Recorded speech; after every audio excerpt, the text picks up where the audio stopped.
Irmãos e irmãs, muito bom dia. Que a graça seja com todos nós. O Fernando chegou, mas a Delma não chegou. Então, pedimos a ele que transmita o nosso abraço aí da Delma. Delma faz aniversário no mesmo dia que meu pai fazia, né? É um prazer para mim estar de volta aqui a esse púlpito, né? Para mim hoje é uma data importante que marca aqui um recomeço, né? uma retomada aqui de um trabalho aqui na segunda igreja presbiteriana de Belo Horizonte, essa igreja aí que está no nosso coração, tem muita história aqui. Quero agradecer ali os meus sobrinhos que vieram hoje aí me apoiar, né, nesse momento, meu irmão também, Marina, Dona Marta, o pessoal que está aí da família, né, apoiando nesse momento. E quero dizer até que, para quem me viu nos tempos antigos e me vê hoje, não tem muitas novidades não, Juvenil. Na verdade, eu gostaria de continuar de onde eu parei, né? Continuar de onde eu parei em termos da fé, né? da palavra que eu gostaria de trazer, né? E de uma igreja na qual eu acredito, que não se confunde com as nossas instituições, muitas vezes equivocadas, muitas vezes tropeçando, que não se confunde com um ritualismo religioso, mas a igreja que se mostra como uma força viva na transformação da sociedade, como a verdadeira manifestação daqueles que sentem as suas vidas tocadas e modificadas, motivadas pelo Evangelho de nosso Senhor Jesus Cristo. Então, eu gostaria de retomar aqui essa atividade de refletir de novo sobre esse Evangelho, voltar a nos conectarmos, né? Sempre nos conectarmos com essa palavra. E aí eu queria convidar os irmãos e irmãs a abrir suas Bíblias no livro de Lucas, no capítulo 10. Vou precisar colocar o óculos, né? No livro de Lucas, no capítulo 10, os versículos 25 a 28. 25 a 29. E vou logo explicando que isso aqui é uma espécie assim de moldura de uma passagem muito conhecida de todos nós, que é a parábola do bom samaritano, que eu não vou ler hoje, porque tenho certeza que os irmãos e irmãs devem trazer essa parábola aí na sua memória. Se não tiverem, pode depois continuar a ler o texto e rememorar essa passagem importante. Mas essa parte que eu vou ler, ela, então, é como se desse o gancho para que Jesus Cristo trouxesse essa parábola aí para a sua audiência. E diz assim: e eis que um certo homem, intérprete da lei, ou como diz uma outra tradução, legista, se levantou para o intuito de pôr Jesus em provas e disse-lhe: mestre, que farei para herdar a vida eterna? Então Jesus lhe perguntou: que está escrito na lei? Como interpretas? Ou numa outra tradução: que está escrito? Como lês? A isto ele respondeu: amarás o Senhor teu Deus de todo o teu coração, de toda a tua alma, de todas as tuas forças e todo o teu entendimento, e amarás o teu próximo como a ti mesmo. Então Jesus lhe disse: respondeste corretamente, faze isto e viverás. Ele, porém, querendo justificar-se, perguntou a Jesus: quem é meu próximo? Que o Senhor Deus nos abençoe na leitura e na compreensão dessa palavra. Mesmo como eu disse, essa passagem deixa para que Jesus profira a parábola do bom samaritano. E vocês sabem que parábola era uma espécie de recurso didático que Jesus Cristo utilizava para tornar mais fácil a compreensão. Contava uma historinha, né? Contava um caso, e a partir desse caso ele tentava então fazer com que as pessoas compreendessem a boa nova, né? A novidade do Evangelho. Mas não nos enganemos, nós sabemos todos que naquela audiência de Jesus, entre as pessoas que queriam ouvi-lo, tinha uma turma que sempre dava mais trabalho. E a turma que dava mais trabalho na audição, a turma que sempre criava mais casos, era sempre os mais religiosos. E isso é uma coisa terrível da gente constatar, né, que durante o ministério do Senhor Jesus, quem mais o perseguiu foram exatamente as pessoas mais religiosas. Isso deve nos chamar a atenção que estar frequentando a igreja, ou estar ligado ao culto, não necessariamente quer dizer estar acolhendo a palavra libertadora de Jesus Cristo. E ali, naquela audiência, tinha um desses que pegava no pé, que eram aqueles que eram os especialistas na leitura da Bíblia, os especialistas da interpretação da lei. Vocês sabem, né? Para o judeu, você tinha ali 3 grupos de livros que eram os fundamentais, né? Torá, Ketubim, Navim. A lei, os escritos e os profetas, né? E a Torá era como se fosse um texto fundador de uma cultura, de uma maneira de viver. E nesse sentido a Torá era importante, sim, porque a Torá ajudou aquele povo a ter uma identidade, ajudou aquele povo a sair do caminho da violência e encontrar um caminho de buscar uma sociedade com mais paz, né? Vários momentos ali do Levítico, por exemplo, tem leis interessantes, né? Do Deuteronômio, tem leis interessantes, né? O Sandro outro dia falou sobre a lei do jubileu aqui, né? Como aquela lei era importante, tem outras interessantes também, né? Mas nós, seres humanos, muitas vezes até pela nossa própria hipocrisia, transformamos aquilo que deveria ser a vida da lei em instrumento de opressão. Facilmente nós, seres humanos, as nossas sociedades conseguem escorregar ali nos seus intentos e fazer da lei não um instrumento de vida, mas um instrumento de opressão. E essa fama estava ali em alguns desses que andavam à roda de Jesus pegando no pé dele. E exatamente aqui tínhamos um intérprete da lei, um legista, que então perguntou: mas Jesus, vamos ver se você realmente é o bom mesmo dessa coisa aí de Bíblia. Coisa que evangélico faz muito também, né?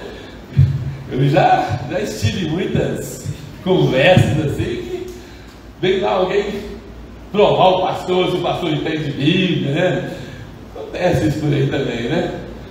E aí veio lá o legista. Jesus, então, fala aí, Jesus, o que é mais importante aí na lei, né? O que eu posso fazer para herdar a vida eterna? Essa pergunta valia também uma discussão, mas eu não vou entrar hoje não, né? Essa nossa ansiedade em torno da questão da vida eterna, mas eu não vou entrar nessa discussão hoje não, né? Prefiro entrar no intento que estava aqui desse moço de querer realmente testar Jesus. Aí Jesus me perguntou: o que está escrito? Você conhece bem, o que está escrito aí? Mas a segunda pergunta é que aqui para mim é a pergunta importante, e que eu queria deixar essa pergunta para vocês, para nós, para todos nós hoje aqui. Como você lê? Como você interpreta Você conhece muito bem. Você foi criado na igreja. Você estudou teologia. Mas como você interpreta isso que você está vendo? Nesse momento, Jesus nos chama a uma confrontação pessoal, a uma resposta pessoal. Não apenas aquilo que eu decorei, aquilo que eu aprendi, mas como eu respondo na minha própria vida a esse texto, ou a todos os textos que compõem aí a palavra de Deus. Eu sustento que nesse momento aqui Jesus Cristo dá o seu reconhecimento para a hermenêutica, para a interpretação. E com isso ele está nos mostrando, está nos dizendo o seguinte, que a palavra, a Bíblia, é uma palavra viva. E esse é o primeiro convite que eu gostaria de fazer hoje aqui, nesse momento de reflexão. Quero deixar esse convite dos meus irmãos que eu conheço há muitos anos, dos meus irmãos que eu estou conhecendo hoje, eu conheço há menos tempo, né? Eu devo admitir que durante o tempo que eu fiquei um pouco mais afastado, muita gente nova vem para essa igreja, muita gente talvez eu já não conheço tanto, não me conhecem tanto, né? O convite que eu quero deixar para os meus sobrinhos também, né? O convite a compreender a Bíblia como uma palavra viva. E quando eu digo que esse convite para compreender a Bíblia como uma palavra viva, isso quer dizer que a Bíblia sempre vai precisar da interpretação. E isso quer dizer que nós devemos estar sempre refletindo sobre quais são os nossos critérios de interpretação. E isso quer dizer que muitas vezes as pessoas não explicitam, mas aquilo que ela pretende dizer que é a letra da lei é, na verdade, um esforço interpretativo que tem os seus compromissos. Então não me venha com essa história de estar na Bíblia, tem que ser assim. Como você lê a Bíblia? Qual é o seu compromisso existencial, social, ideológico, político ao ler a Bíblia? Então essa sempre foi a mensagem da segunda igreja. Diz o reverendo Lemuel, que me batizou aqui, que eu não lembrei, mas a Isabel deve lembrar, né? Desde o reverendo Lemuel, nós sempre nos esforçamos por fazer uma leitura contemporânea da Bíblia,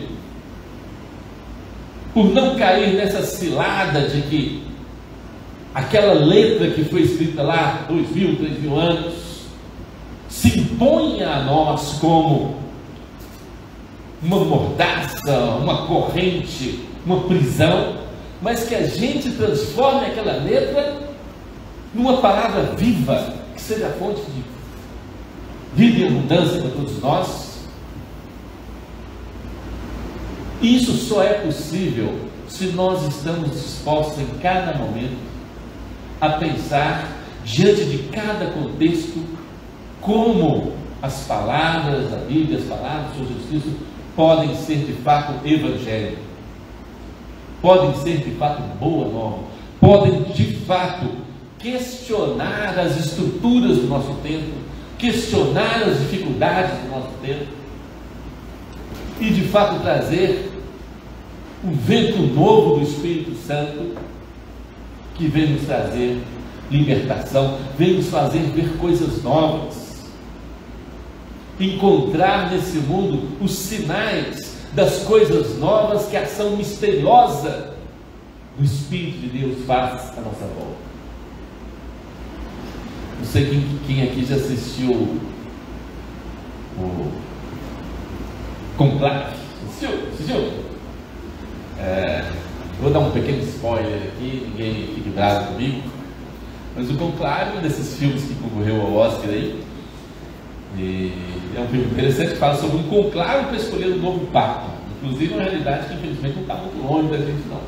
Vamos orar ali pela vida do Papa Francisco, mas temos que reconhecer que a ele está com com a saúde bem frágil, né? E aí tem lá a história de um conclave que se reúne para escolher um novo Papa. Aí tem várias coisas interessantes, eu aconselho vocês a assistirem, acho que é um filme bacana. E tem uma cena, que então essa eu vou dar um certo spoiler, que é o conclave se reúne na Capela Sistina. A Capela Sistina é toda fechada, lá em cima assim, tem umas janelinhas assim, né? Toda fechada. E os cardeais têm que se separar do mundo, têm que se desligar, não podem receber notícias do que está acontecendo lá fora.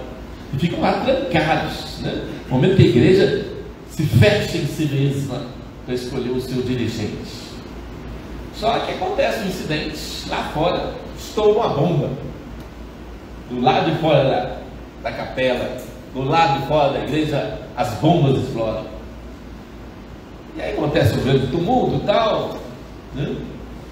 Mas os cardeais escapam ilesos, tudo bem. E aí depois se unem de novo para fazer uma votação, né? E eles estavam num impasse, estavam lá num momento de dificuldade, né? Aquelas questões políticas internas que tem muitos medo, nós sabemos disso, né? As políticas internas da igreja, o pau quebrando ali, como se diz, né?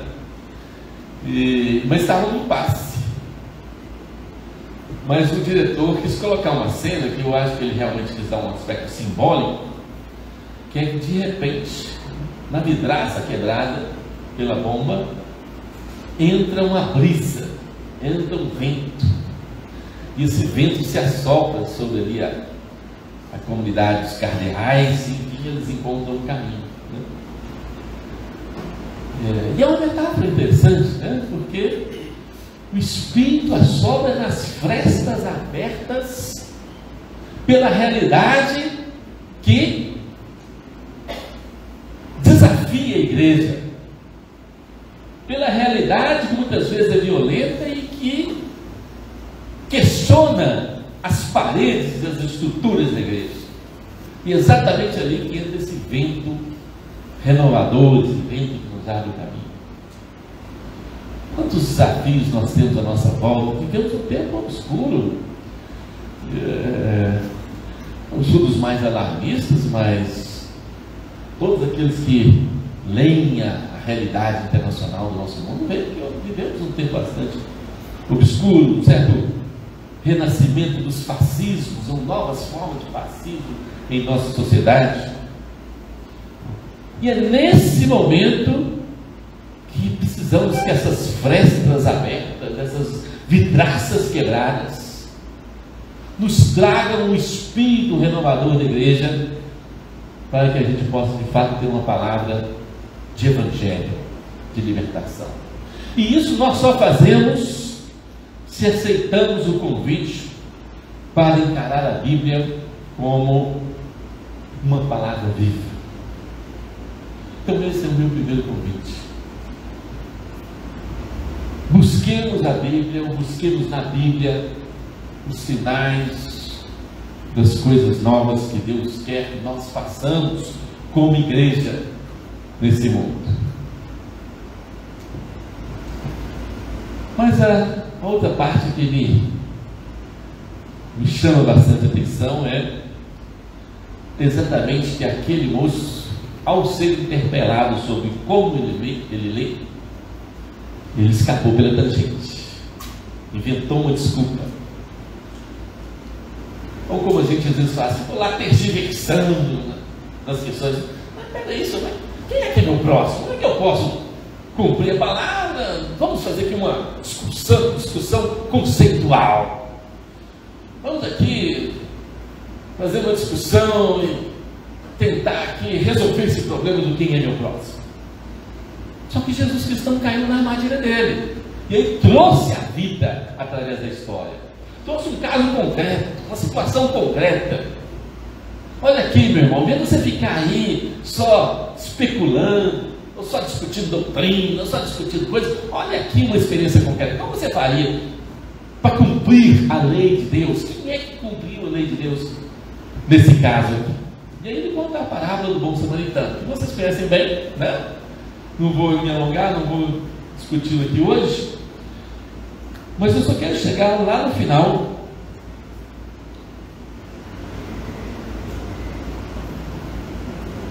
quando Jesus Cristo pergunta a ele, então, lá no versículo 36, qual desses cumpriu de fato a lei?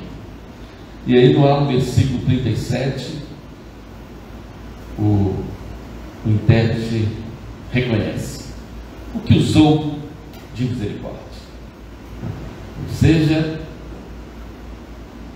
o critério de interpretação do Evangelho de nosso Senhor Jesus Cristo é o critério da misericórdia.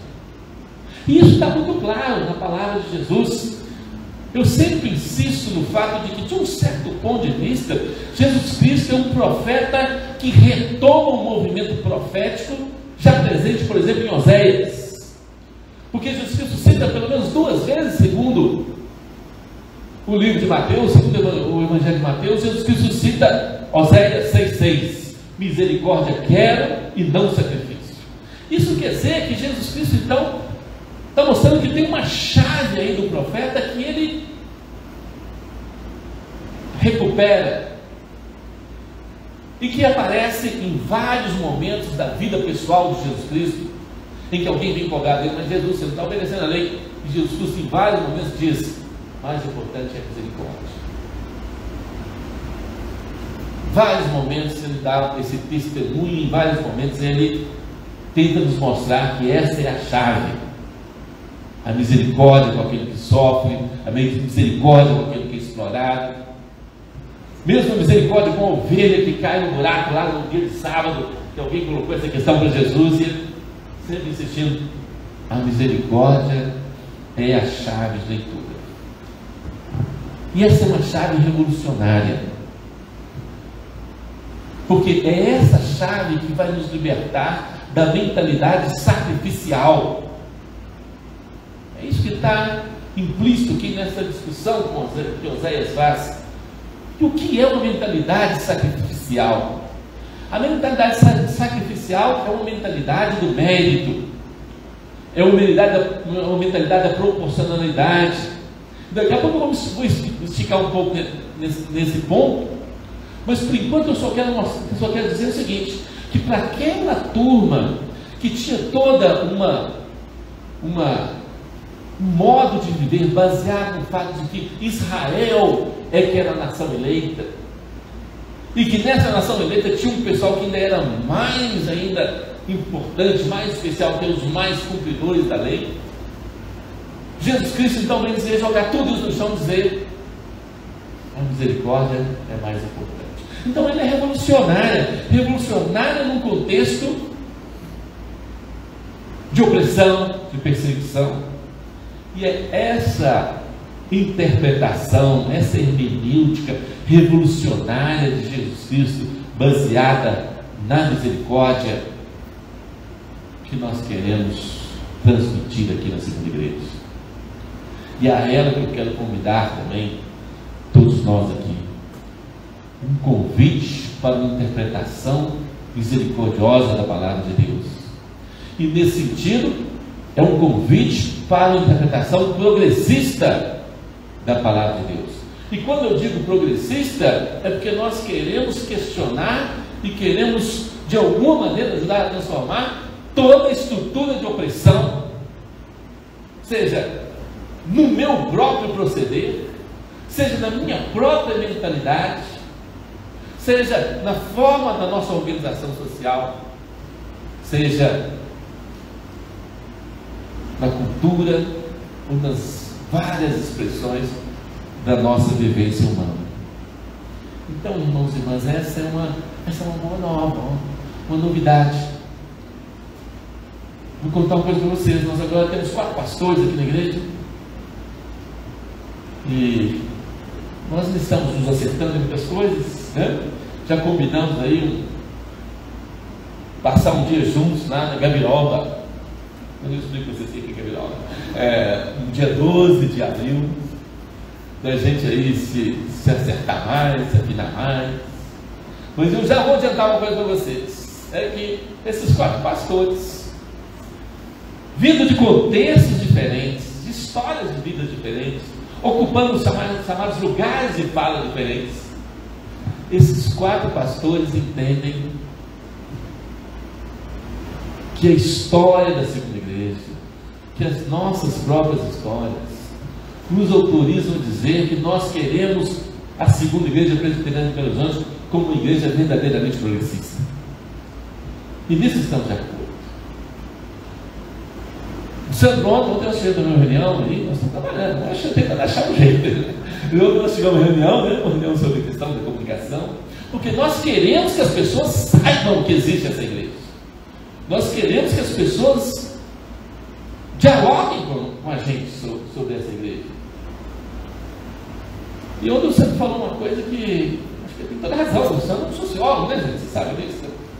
E ele falou assim: eu acredito firmemente que nessa comunidade de Belo Horizonte, lá quantos milhões de habitantes? 3 milhões de habitantes? Deve ter 600 pessoas que gostariam de saber que existe uma igreja assim. Eu esperaria que fosse muito mais. Sinceramente, gostaria que fosse muito mais. Mas eu creio firmemente, né, que é preciso que a nossa voz, que é preciso que a nossa história chegue a essas 600, 700 pessoas, e nós vamos encher esses buracos aqui, nesse templo. Não para status, mostre de quem quer que seja, mas para que a interpretação misericordiosa, revolucionária de Jesus Cristo possa fazer diferença nessa cidade, possa fazer diferença no contexto em que nós vivemos. Então eu também te faço esse convite, o convite para uma interpretação progressista da palavra de Deus, o convite para somarmos os nossos esforços nesse sentido, para que isso de fato aconteça. Meus irmãos e irmãs, o convite final, falei que vai ser 3, né? O convite final é, digamos, um ponto que pessoalmente na minha vida é o mais importante. Assim. O convite a sermos reformados. Aí você vai até assustar. O que aconteceu com essa? Virou calvinista? Mas quando eu digo reformados, porque tem alguma coisa na reforma que ainda pulsa fundo no meu coração, que é a experiência da graça de Deus, a experiência libertadora da compreensão da nossa relação com Deus mediada pela graça. Essa é uma conversa que essa sim eu gostaria de passar muitos dias aqui falando com vocês, porque eu estou sempre convencido de que há uma transformação psicológica. Sabe que eu sou psicólogo, né? Há uma transformação psicológica existencial importante na compreensão, na experiência da graça de Deus. É essa experiência que estava lá em Paulo, quando Paulo lá em Coríntios, em 2 Coríntios, né? Ele buscando lá, tentado pelas vaidades humanas, tentado pelo poder, tentado pela culpa. Sobre isso eu gostaria também de falar muito, desse jeito eu vou ficar nos momentos aqui, né? Mas Paulo é tentado por todas essas coisas. Em algum momento ele sente a firme convicção, um toque na sua vida, quando ele escuta: a minha graça te basta. Vamos meditar, meus irmãos. O que quer dizer isso? O que isso mudou na vida de Paulo? O que isso mudou na relação dele com ele mesmo? De uma certa forma, Jesus Cristo inaugura um tempo de uma relação baseada na misericórdia, e Paulo transforma isso nessa verdade teológica da graça em sua própria vida. Ele que era um fariseu, ele que era um intérprete da lei, ele que podia estar no lugar desse cidadão que a gente falou sobre ele aqui, ele também experimenta não essa tergiversação, quem é meu próximo, não essa busca de uma elucubração para tentar entender, né, teologia, os princípios das coisas todas, mas ele também experimenta na sua própria vida uma transformação. E essa mesma experiência que está lá no evento fundador da teologia reformada, na vida de Lutero. Então, em algum momento, Lutero, também atormentado, pôde experienciar isso. Calvino é um pouco diferente. Porque Calvino era um termo da lei também, você sabe, né? Calvino também era do direito, era um advogado. Então ele acaba usando uma linguagem, não a linguagem vivencial de Lutero, mas ele vai para uma linguagem jurídica. E com isso acaba aparecendo lá a doutrina da predestinação e outras coisas que sinceramente não me atraem. Mas me atrai a experiência de Lutero, que se transformou em teologia na Reforma Protestante, e que de alguma forma precisa ser redescoberta por nós, nesses novos tempos, novas circunstâncias. E é a essa experiência revolucionária da graça de Deus que eu quero convidar a mim, a vocês, aos nossos irmãos aí. Por quê? Porque eu percebo que é uma experiência que verdadeiramente pode nos trazer paz e até nos trazer prazer de viver. Meus irmãos, acreditem em mim, as pessoas ficam o tempo todo atormentadas, porque estão presas a uma lógica do mérito e da retribuição. Nós temos várias maneiras de reproduzirmos essa lógica ao nosso redor. O nosso próprio sistema jurídico, nossa noção de justiça.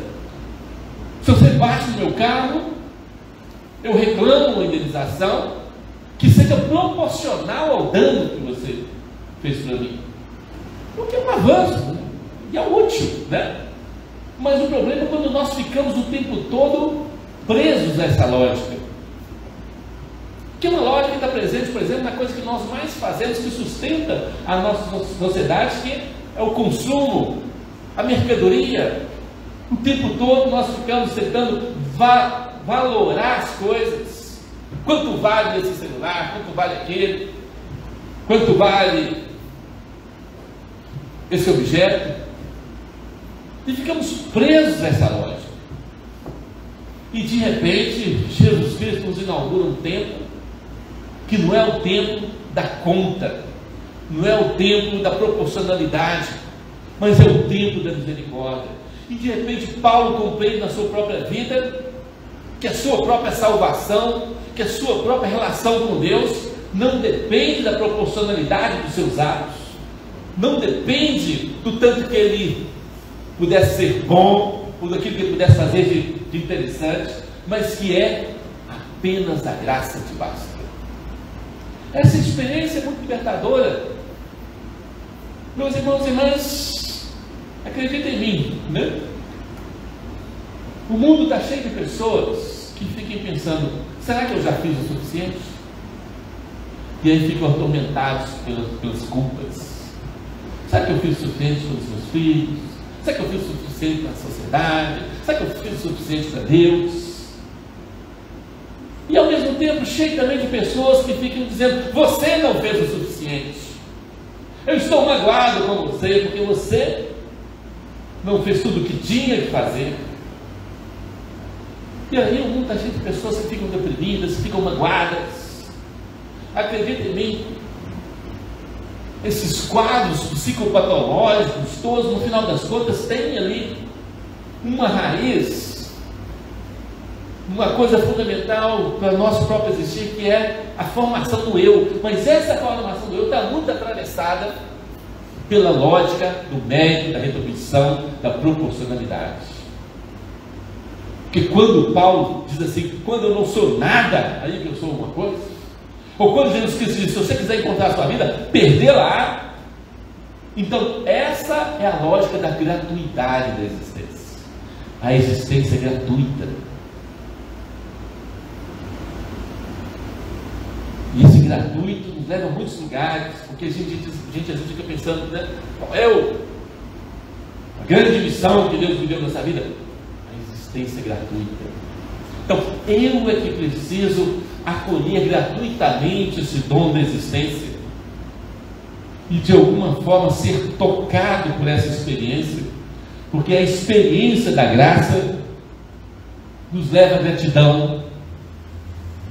Então, quando hoje o Sandro está aqui nos desafiando a contribuir, né, para a vida da igreja, que não seja porque eu tenho que, vamos abolir o tenho que, né? Que não seja porque, eu vou então, que é uma hora que está muito por aí, né? Então eu vou contribuir bastante, porque aí Deus vai me abençoar bastante. Atravessa em 2 ruas aqui, vocês vão chegar na igreja, está lá o tempo todo oferecendo essa mensagem. Você quer ter muito, dê muito. A lógica da proporcionalidade e da retribuição. Nós somos convidados a um gesto de generosidade com essa igreja. Nós vamos estar discutindo aqui a questão dos nossos projetos aí de comunicação, e começou a trombar na questão do dinheiro. Dinheiro investir, né? Então essa é a realidade. Isso é um problema. Mas uma coisa que eu reparei, eu tenho certeza que os outros também repararam, assim, a maior parte das coisas que nós precisamos fazer depende mais de cada um de nós doarmos um pouquinho mais do nosso esforço do que exatamente de dinheiro. Só um exemplo, né? Nós estamos falando muito sobre a questão do som, precisamos do som. O Jorge falou sobre isso, sobre 2 técnicos que vieram aqui, deram esse testemunho, e eu também, sinceramente, no meu olhar leigo, concordo com isso. Na realidade, só nós temos até demais. Nós precisamos melhorar a nossa maneira de operar com esse som. Então, nós precisamos doar um pouco mais do meu tempo para entender como é que funciona esse som, para operar de maneira melhor. Não é isso, meu amigo?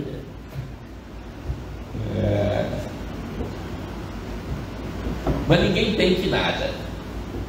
Nós somos chamados a experimentar a graça de Deus em nossas vidas. E eu espero, no fundo do meu coração, que essa experiência nos chame, nos toque para uma vida de generosidade. Generosidade. Uma vivência de paz. Então, uma grande consequência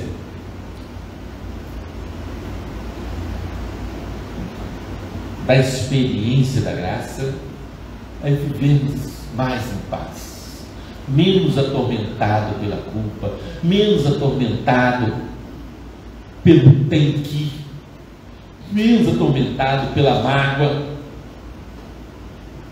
mas mais motivados pela gratuidade da vida, mais motivados pela nossa gratidão com a vida, mais motivados por estarmos em contato uns com os outros, tanto que isso é vida para todos nós, encontrarmos uns aos outros aqui, tanto que isso é vida para todos nós.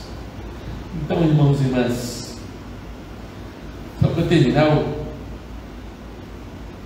vou contar um caso que eu tinha um paciente que eu atendi aqui no CPMM, né, muitos anos atrás. CPMM, nosso Centro de Psicologia, Márcio Moreira, e a gente atende, sempre atendemos muitas pessoas aqui à nossa volta, tá? E eu atendi um rapaz que vinha aqui sempre muito deprimido, mas ele era daquele tipo de deprimido assim que tem um pouco de terror, né? E quando ele apagava a luz e pensava em monstros, não sei o quê. A pessoa, meu sobrinho Pedro agora vai lidar com essas coisas, mas depois eu espero um dia convencer o Pedro de que a questão da graça tem muito a ver com psicologia também, né? E esse menino um dia falou assim para mim: olha, eu sinto que eu estou na lei e você está tentando me empurrar para a graça. Eu achei bonito falar isso, porque eu não falava de teologia, porque eu não pregava, eu respeito as diretrizes do Conselho Regional de Psicologia, né? Mas ele tinha um registro evangélico, ele sabe que eu também tinha, e de alguma forma ele sacou, ele percebeu que tinha uma coisa ali que ele estava preso a uma mentalidade que não trazia paz. Ele estava preso a uma lógica da retribuição, uma lógica da proporcionalidade que não lhe dava paz, dava tormento, dava terror. E aí ele entendeu que uma experiência da graça poderia ajudá-lo. Eu achei bacana. A única coisa que eu pensei, que eu disse para ele que eu repararia, é que ninguém empurra ninguém para a experiência da graça. Eu não vou te empurrar para a experiência da graça. É algo que tem que partir de uma abertura nossa à novidade, ao convite que o próprio Jesus Cristo está nos fazendo. Como você vê? Em que medida você está aberto a participar dessa novidade da mensagem de Jesus Cristo presente em nossas vidas? Como você vê? Irmãos e irmãs, gostaria de deixar então essa mensagem, essa reflexão para todos nós hoje. Nós que tenho certeza que a grande maioria aqui já lemos Bíblia várias vezes, sim, pelo menos alguns versículos da Bíblia várias vezes.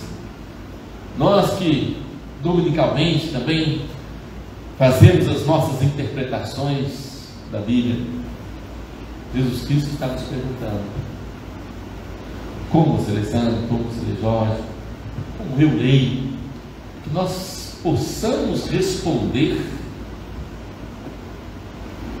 a essa pergunta de Jesus Cristo, não com tergiversações como o moço lá tentou fazer, mas que possamos responder abrindo as nossas vidas para a experiência da graça de Deus. Deus nos abençoe. Vamos curvar as nossas cabeças, vamos falar de Deus nesse instante. Senhor Deus, nosso Pai misericordioso, generoso,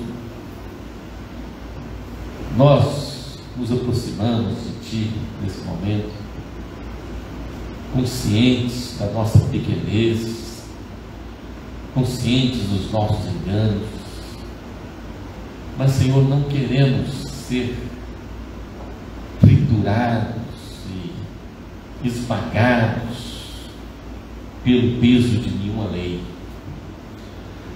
Queremos, ó Pai, experimentar a alegria da reconciliação contigo.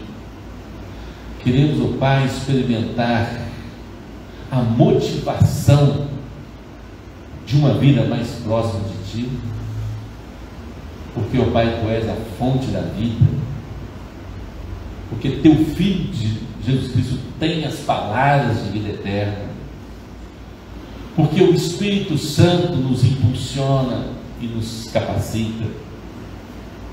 E queremos, ó Pai, como igreja, responder a esse convite que o Senhor nos faz, buscando mais proximidade contigo, Pai. Que nós sejamos libertos, motivados, entusiasmados pela Tua graça que está no nosso meio. Em nome do Senhor Jesus Cristo. Amém.